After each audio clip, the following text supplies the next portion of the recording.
Good afternoon. Well, you saw last week the decision by the Brics nations in Santon to add 6 new countries, with Ethiopia, Egypt, Iran, Saudi Arabia, the UAE and Argentina joining from the 1st of January.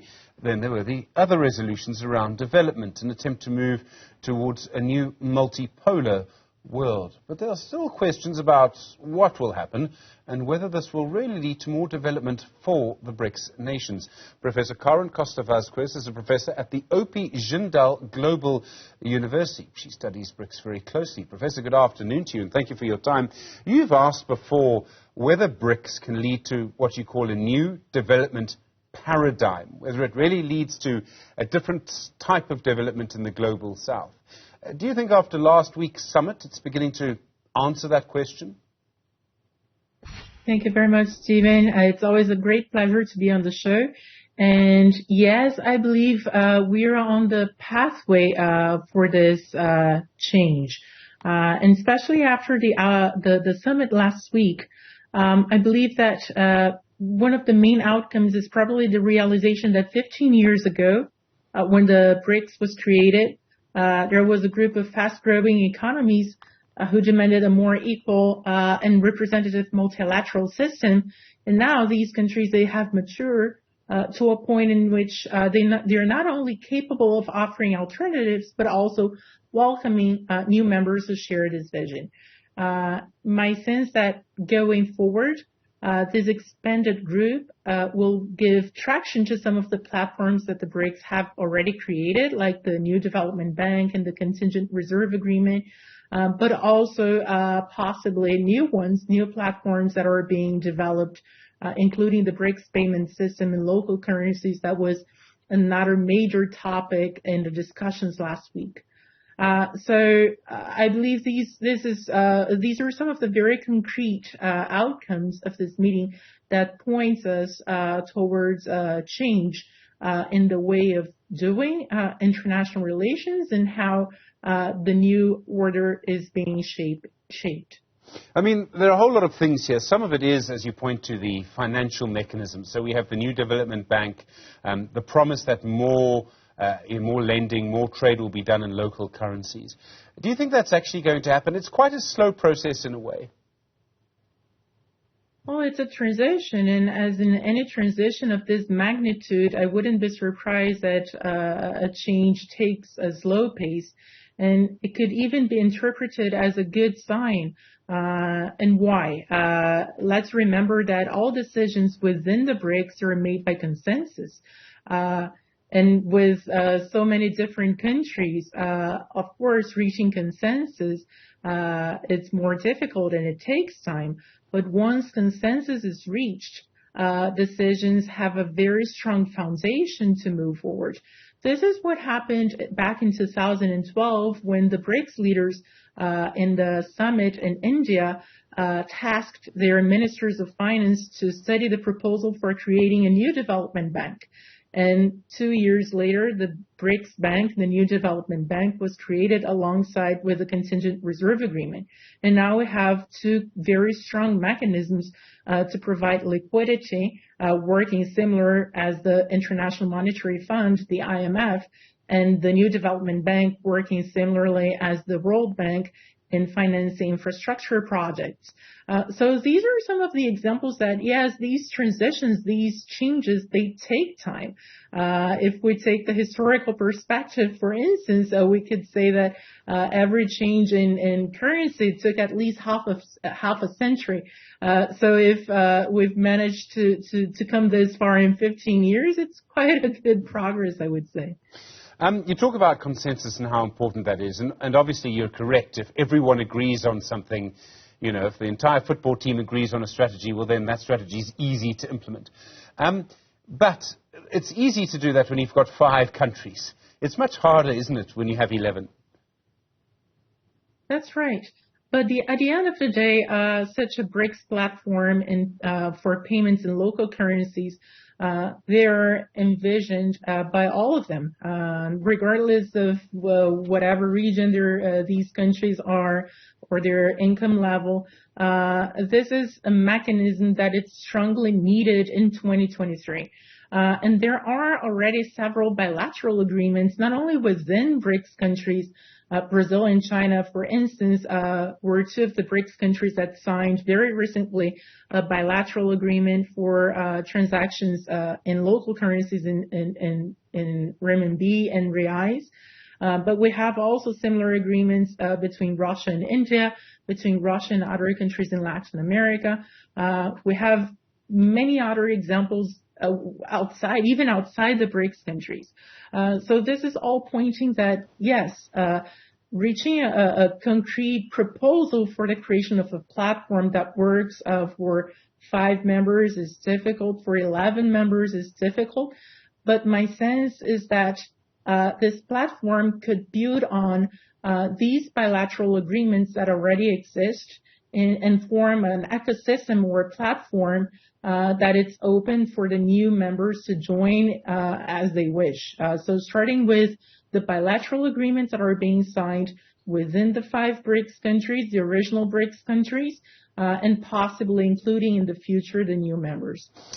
So these new members were appointed with no criteria. They were basically invited to join. And what that tells us, I think, Professor, is that there was a deal between all of the leaders who were there, and that's fine.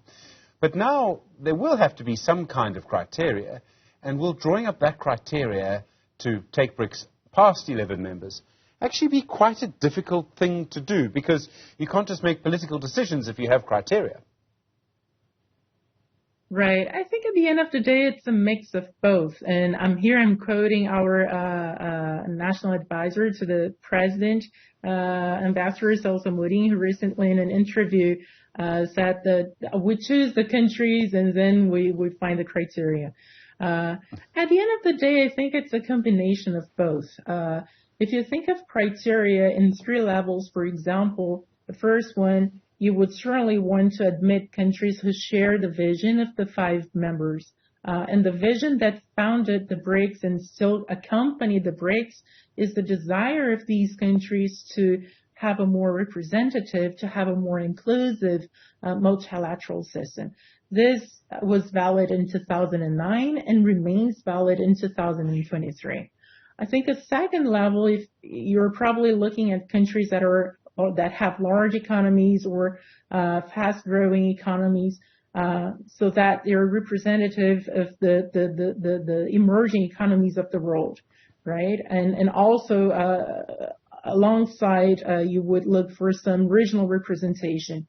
Again, I believe that the selection of these new members already fill that criteria as well. And of course, if you think of a third layer, there are the national interests of the original members, those who are going to say yes or no to the new members. And then there is no criteria. This is the political level that needs to be taken into consideration. So to give a very concrete example, you wouldn't expect, for example, a new member being accepted to the BRICS if they agree with sanctions against Russia, or if it doesn't support Brazil or India's pledge to reform the United Nations Security Council. So these are some of the examples of the political aspects that might be taken into consideration, and certainly these are much more fluid than fixed criteria per se. I mean, Professor, it's interesting you use that example because it's, in a way, a perfect example about the United Nations Security Council. For the first time, as I understand it, Russia and China have signed a document saying they will support reform of the UN. Do you really believe Russia or China would give up their permanent seat and their veto at the Security Council? Well, in the role of diplomacy, every step counts and builds something, counts towards changing or influencing countries' positions. Brazilian diplomacy celebrated the wording of the declaration and the support that Russia and China gave with, according to them, a very progressive, forthcoming position with regards to their support to the United Nations Security Council reform. And this, I believe, it doesn't necessarily say that Russia or China are changing their positions, but certainly it's adding another block to the diplomatic negotiations.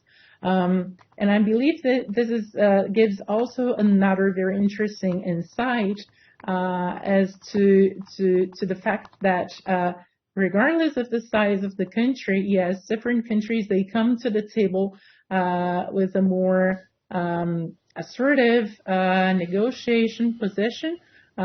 Some people, some countries might perceive that as influencing or taking over or dominating the bloc. But at the end of the day, it's a consensus-based decision, and countries are negotiating in an equal position. And I think this is a very, very strong message that comes from this summit that within the Brics and given the decision-making process within the bloc, all countries, they have an equal say. And all countries, they can check on each other. So this is a very powerful message that it's coming. Professor, one of the fundamental questions about development in BRICS, I think I may be able to put it like this. Do you think that BRICS will work for the leaders of the countries that belong to BRICS, or do you think it will work for the people who live in the countries that belong to BRICS? It has to work for both. Ultimately, if it's working for the leaders and the leaders are representing their people, it should be working for their people. And I think that this is very strong, always very strong when we come to South Africa and we look at the participation of different groups in the civil society throughout the whole process of the BRICS until the summit and beyond the summit, in building positions and influencing the wordings of the negotiations. We have the Civil BRICS, which was recently created, I think in India, in the last summit hosted by India 2 years ago. But we also have the Business Forum. We also have the BRICS Think Tank Council, the Academic Forum, recently created as well, the BRICS Women's Leaders. So there are different groups within the BRICS in which these different actors of the society can propose, can be proactive about how they view and how they would like the bloc to move forward. And this is very powerful. I believe that these groups need to be more vocal and make even better use of these forums, not only the BRICS. Next year, in 2025, actually, South Africa will be hosting the G20. Next year, Brazil, my country, will be hosting the G20. So it's important for these countries which have very rich and civil society participation to build on this participation so that decisions are representative of all, not only the leaders. And Professor, this is a strange question, but I'm talking to you literally down the road from Sandton where it was. We were broadcasting from the BRICS summit. We were at the time the smallest economy in the BRICS. So for us this was a big deal. We had fighter planes overhead. It was all very exciting. So to us this was probably the most important BRICS summit since BRICS was formed. For you, who's been studying it more than we have and is also slightly further away, have a different view, how important was the summit? Was it as important as we think it was? I believe so. I agree with you. And actually, I would like to take this opportunity also to congratulate South Africa and all the team that was involved in the preparation of the BRICS summit this year. I had the opportunity to be in South Africa twice during the first semester and discuss with different colleagues in the government, in academia, in civil society about BRICS and other issues. And I think South Africa really managed very well to handle all the different requests from the different BRICS countries, but also the pressure coming from other countries outside the bloc. So this is very important. And I think it's only a sign of the success that this summit has achieved. And I agree with you. It's probably one of, if not the most emblematic, certainly one of the most emblematic meetings we've had in the many years, in these 15 years of the BRICS, for sure. Professor, thank you so much. Professor Karin Costa Vasquez is a professor at OP Jindal Global University.